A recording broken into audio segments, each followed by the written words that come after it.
다짜고짜 본문 보면 안 된다 그랬죠? 뒤로 나가 있으면 1, 2, 3번 어머 없네 쫄지 마. 144페이지 4번 같은 문제 반드시 있게 되어 있습니다.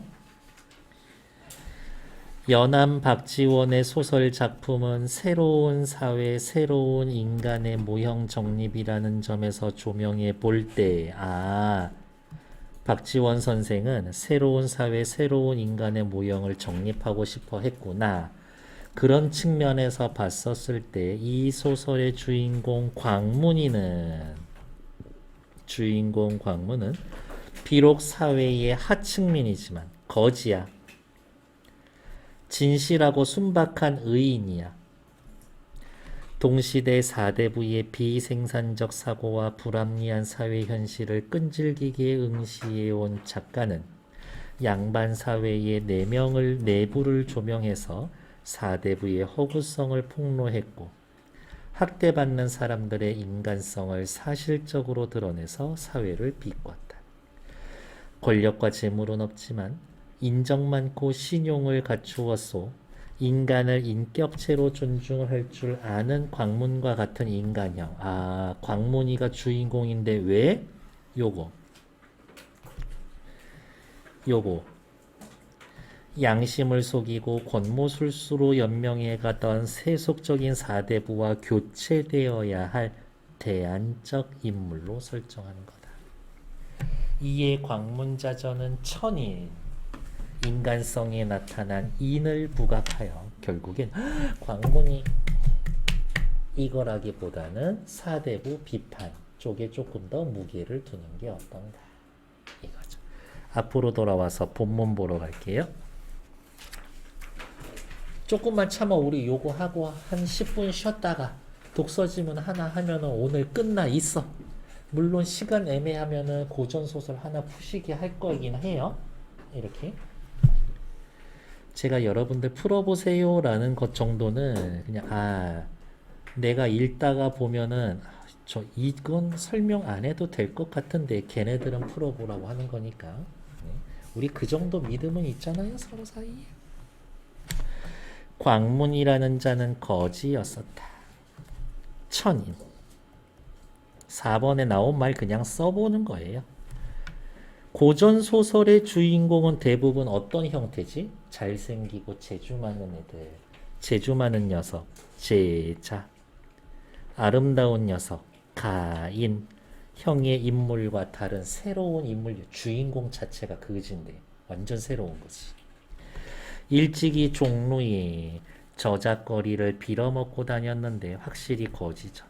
거지 아이들이 광문을 추대하여 패거리에 우두머리로 삼았고 소구를 지키게 한 적이 있었다. 요거를 통해서 당시엔 그지들끼리 모여 살았고 지들끼리 어떻게 이렇게 계급 같은 게 있었었어. 이런 거지.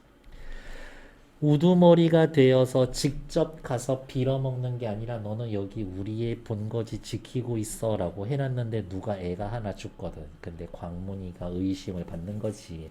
바로 소구를 지키게 했다가 이 소설에서의 사건 전개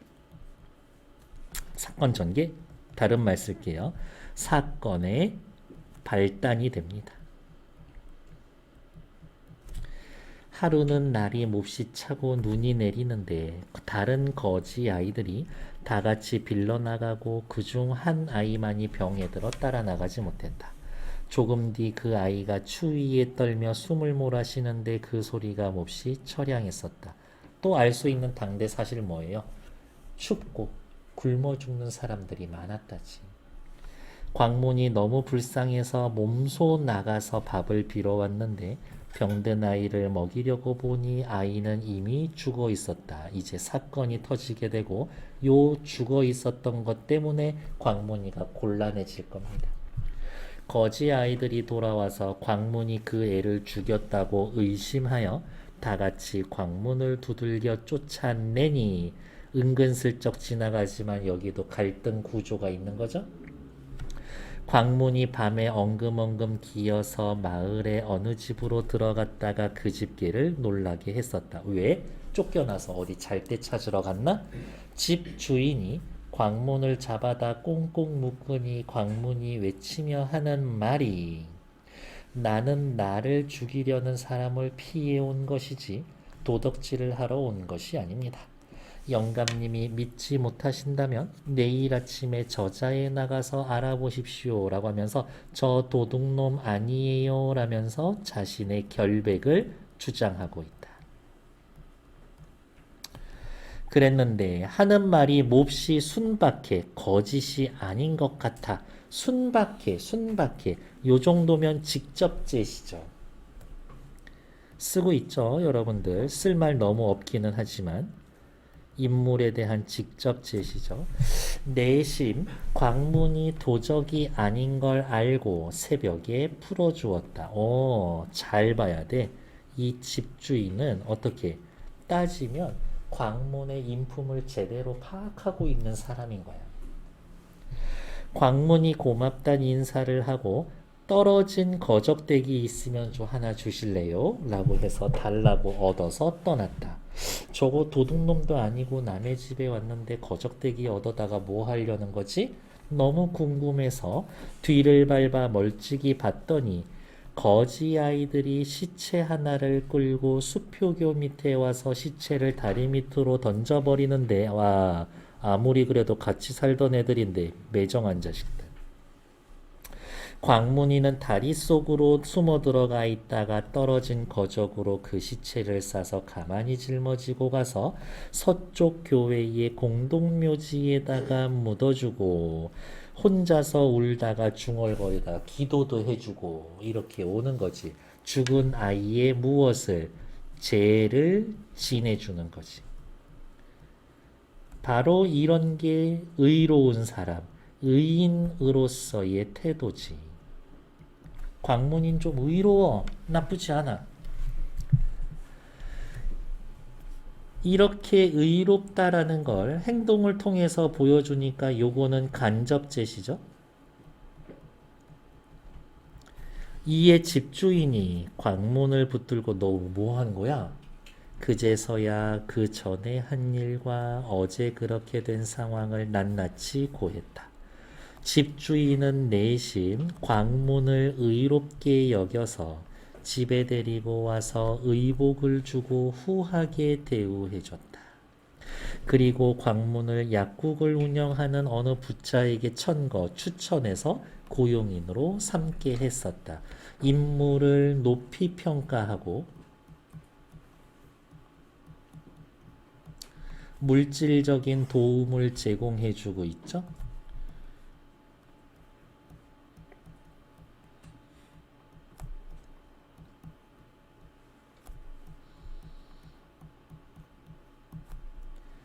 계속 또 읽으러 갈게요. 사실 쓸 말이 너무 없어서 쓰는 겁니다.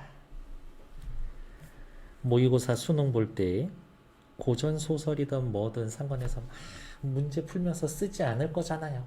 이렇게. 오랜 후 어느 날 그 부자가 문을 나서다가 말고 자주자주 뒤를 돌아보다가 도로방에 들어가서 자물쇠가 걸렸냐 안 걸렸냐 살펴본 다음에 문을 나서는데 새로 들어온 직원인 광문이를 자꾸 의심하는 거지.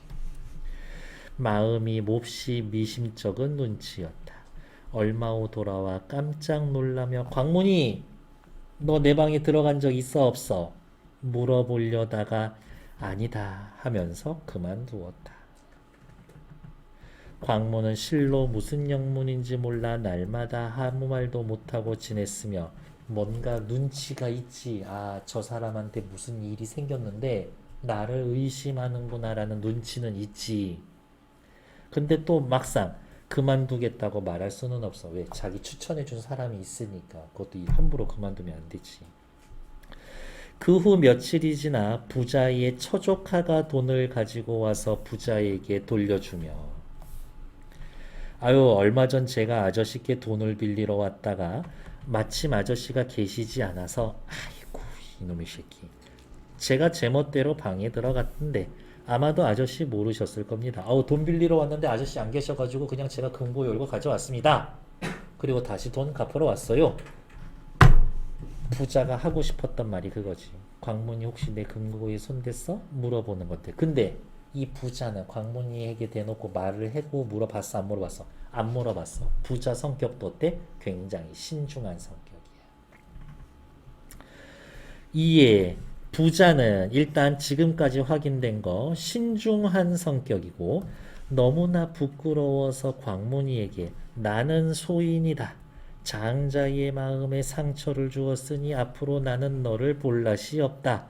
라고 이야기를 하면서 신중하고 자신의 잘못에 솔직한 태도를 보여주고 있는 거지. 미안해, 잘못했네 라고 얘기하는 거 사실은 필요하지만 쉬운 일은 아니잖아요. 그리고 알고 지내는 사람들에게 다른 부자나 장사치에게 광문은 의로운 사람이라 두루 칭찬하고 여러 종실의 빈객과 곤경문학 측근들에게도 지나치게 칭찬했더니 유명해졌어. 공경문화의 측근과 종실의 빈객들 모두 이야기거리를 만들어 밤이 되면 자기 주인에게 들려주었다. 그러는 사이에 사대부까지 모두 광문이가 옛날에 훌륭한 사람과 같은 이야기를 듣게 되었다. 소문은 여러분들 생각보다 엄청 빠릅니다. 그래서 늘 조심하게 행동해야 돼. 이렇게. 내가 가끔 얘기하잖아. 이렇게 둘이 아는 사이면 어우 둘이 아는 사이야? 하여튼 이 동네는 죄 짓고 못 산다니까 이 얘기 하잖아. 늘 조심하면서 행동해야 돼. 여기 왔는데 새로운 학생이 왔는데 옛날에 막 네가 돈 뺏었던 친구면 어떡할 거야? 그런 일 하지 않을 거예요? 그러시면 안 됩니다. 그 당시 서울 안에서는 모두 전날 그렇지. 광문이가 유명해지니까 집주인이 현명하여 사람을 알아본 거 칭송하고 약국의 부자 와 너도 의심하지 않고 말 안 했어? 대단하다 너도 더욱 칭찬이 되었습니다. 이때 돈놀이 하는 자들이 어머 대부업이 있네. 이 시절에 사채업자들이 있어. 대체로 머리꽂이, 옥비취, 의복, 가재도구, 가옥, 전장, 땅문서, 노복 등의 문서, 노비문서 등등등으로 저당을 잡고 이 시절에 이자 살벌하다. 돈값의 3이나 10분의 5를 쳐서 돈을 내주기 마련이었었다. 저 급전이 필요하신데 저기 돈 좀 빌려주실래요? 담보 없으면 안 돼. 담보 가져와. 담보 가져오면 일반 시장에서의 거래되는 거에 10분의 3이나 10분의 5 100원짜리면은 30원 50원만 빌려준다고. 그러나 광문이 빚 보증을 서주는 경우에는 담보를 따지지 않고 천금이라도 당장 내어주곤 했다. 그만큼 광문이가 뭐로 인정을 받고 있어? 신용을 인정받고 있어. 광문은 사람됨이 외모가 극히 추악하고 말솜씨도 남을 감동시키지 못할 만하며 입이 커서 두 주먹이 들락날락하고 만석희라고 하는 얘는 인형극이에요. 인형극 잘하고 철괴무라는 춤을 잘 추었다. 요 정도면 광문에 대해서 어떻게 인물 제시해 주는 거죠. 어떻게? 직접 제시지. 직접 제시.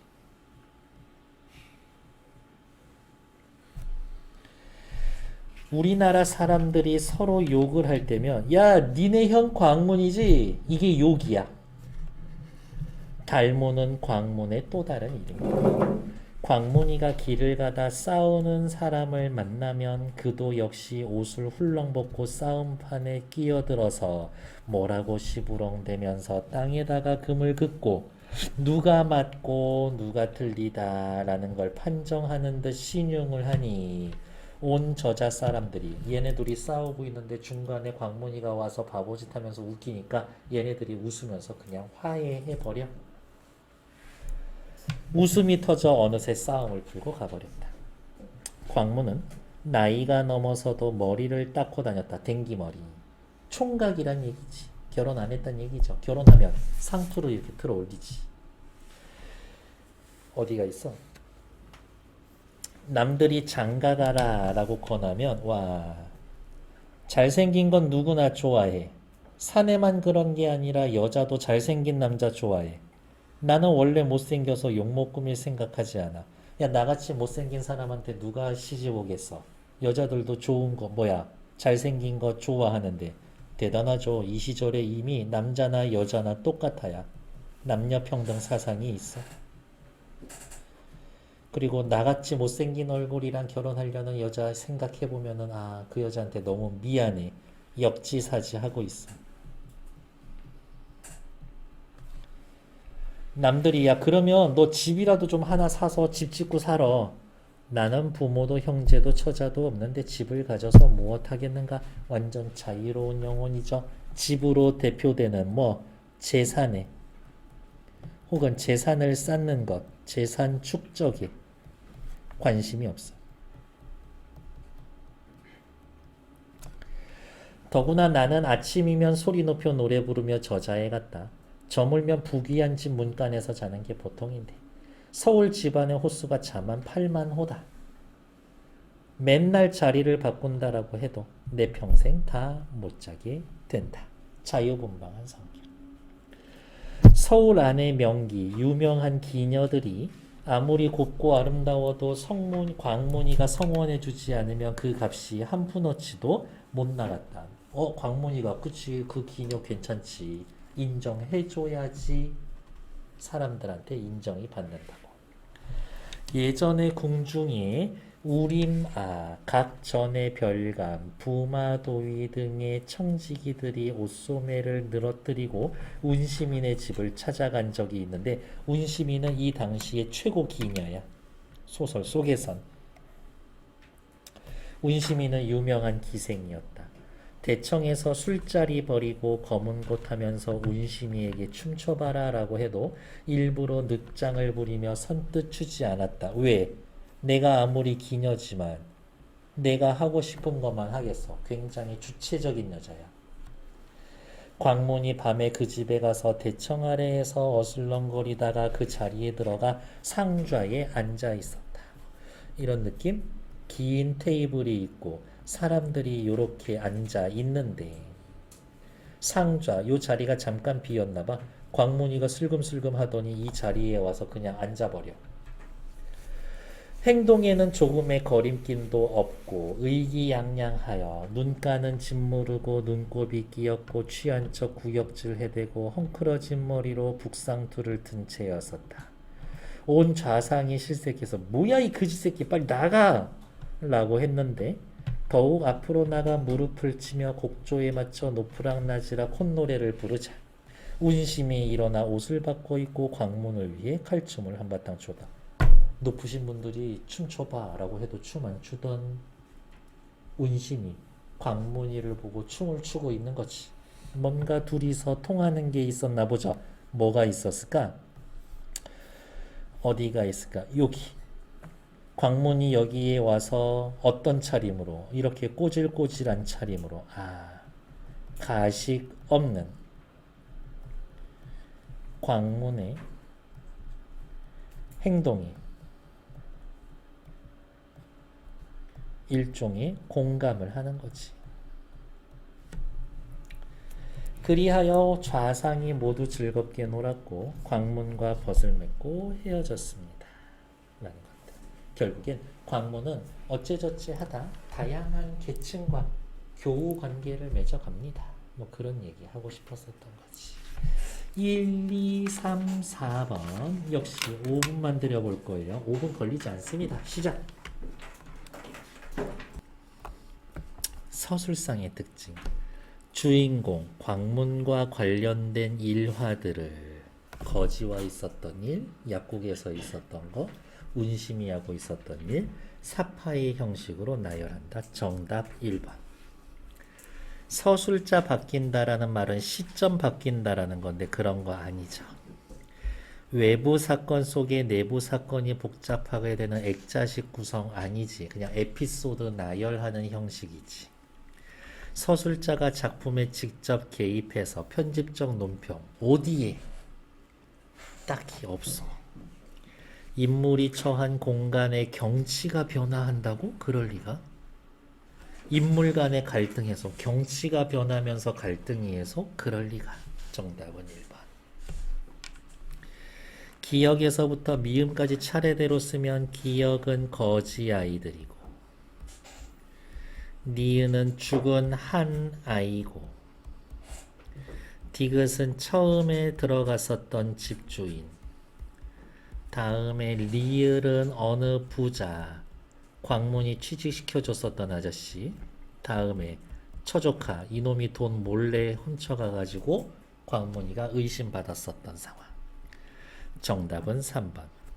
집주인은 한 아이를 위해서 했었던 광문의 선행에 감동해서 거적대기로 말아서 장례 치러줬잖아요. 호감에게 광문에게 호감을 갖습니다. 3번 정답. 그래서 어느 부자한테 소개시켜주잖아.